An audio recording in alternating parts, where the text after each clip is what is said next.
Career Advancement, Part 5, Leadership and Influence.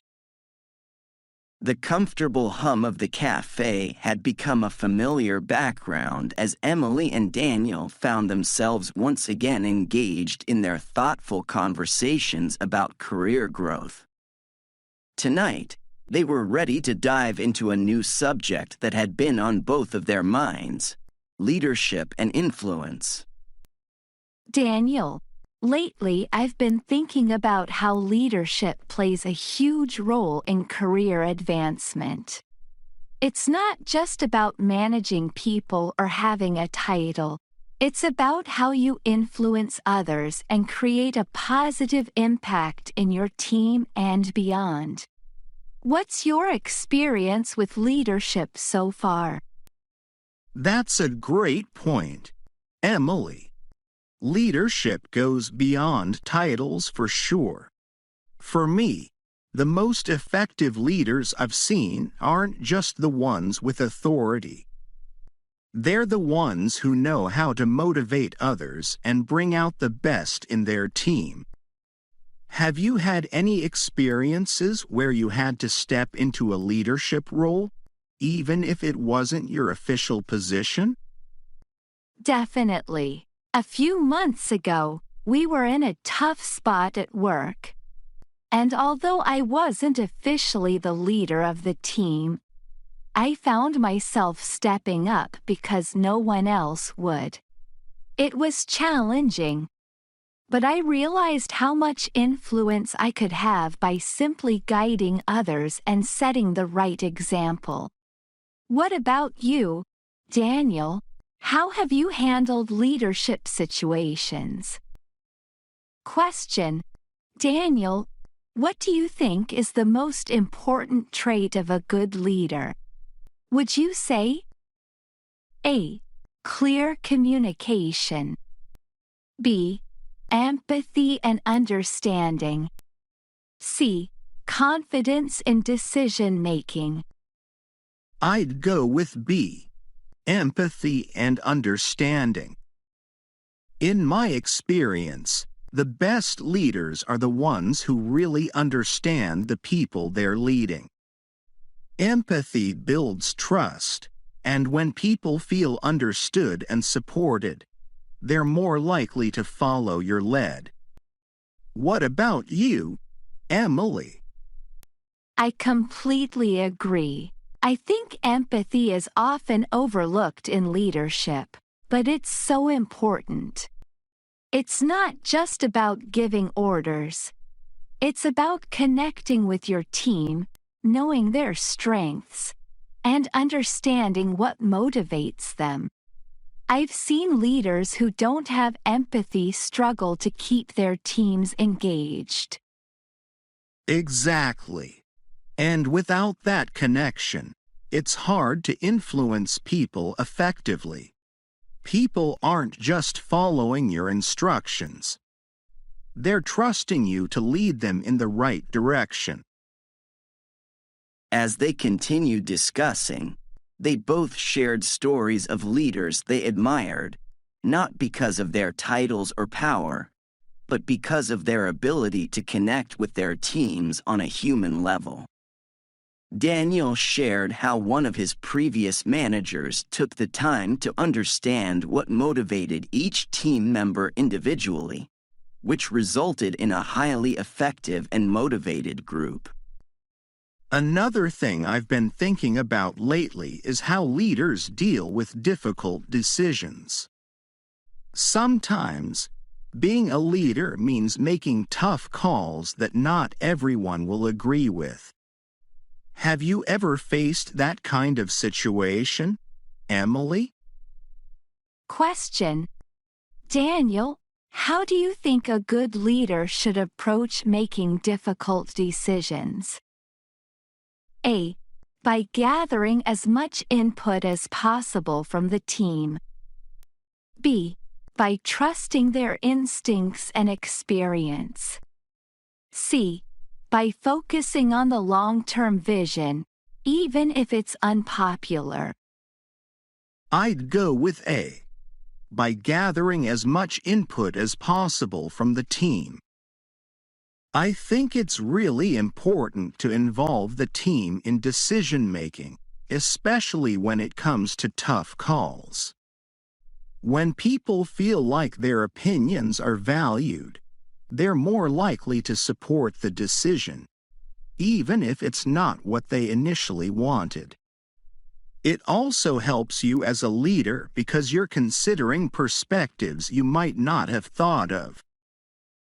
That's a great approach. I've been in situations where decisions were made without any input from the team, and it just didn't go well. People felt disconnected and unmotivated. But when I've been part of teams where the leader asked for feedback and genuinely listened, even the hardest decisions were easier to accept. Right. And while the final decision may rest with the leader, involving the team gives them ownership in the outcome. It's about showing that you value their expertise and insights.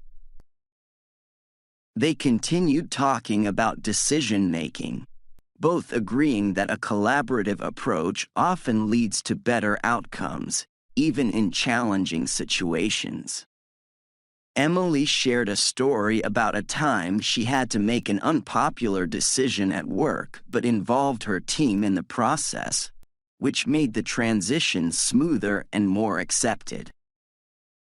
Leadership also means knowing how to influence beyond just your direct team. I think one of the most challenging parts of leadership is learning how to influence without direct authority. Have you had to deal with that, Daniel? Question: Daniel, what's the most effective way to influence others when you don't have formal authority? A. Building strong relationships based on trust. B. Demonstrating expertise and leading by example. C. Using persuasive communication skills to get buy-in. I'd say B. Demonstrating expertise and leading by example. I've found that the best way to influence others, especially when you don't have formal authority, is to lead by example. When people see that you know what you're doing and that you're willing to get your hands dirty, they're more likely to follow your lead, even if you're not their official boss. That's a great point. Actions definitely speak louder than words, especially when you're in a position where you have to influence without authority. I've noticed that people tend to follow those who they see as competent and reliable, even if they don't have the title of leader. Exactly. And I think over time, if you consistently show that you can deliver results and help others, you build influence naturally. It's not about forcing people to follow you. It's about earning their respect. They wrapped up their conversation on leadership and influence, realizing that while titles may grant authority, true leadership comes from action, empathy, and the ability to inspire others. Both agreed that influence wasn't something you demanded. It was something you earned through consistent effort and understanding. I think what we've discussed today shows that leadership isn't just about managing people. It's about influence, empathy, and making decisions that help everyone grow. I've learned so much from this conversation, and I'm definitely going to focus on improving my leadership skills. Same here. I think we're both at a point in our careers where leadership isn't just a skill. It's a necessity.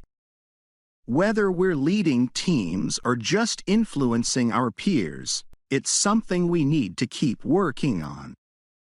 Absolutely.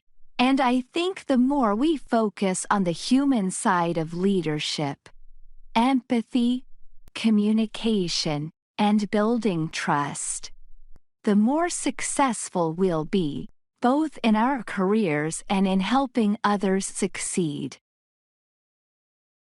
As the cafe slowly emptied and the lights dimmed, Emily and Daniel left with a deeper understanding of leadership and influence, knowing that true leadership came from empathy, trust, and the ability to inspire others, even without a formal title.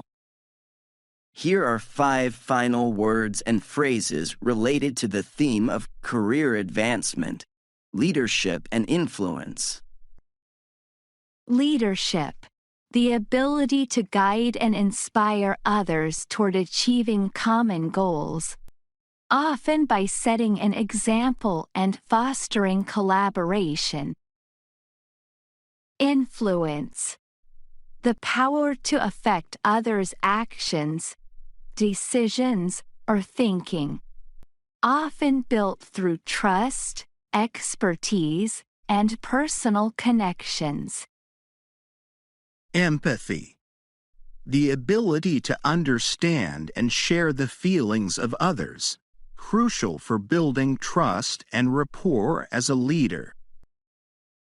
Decision-making, the process of making choices, often involving input from others and balancing long-term vision with immediate needs. Leading by example, demonstrating the behavior, attitude, or work ethic you want others to.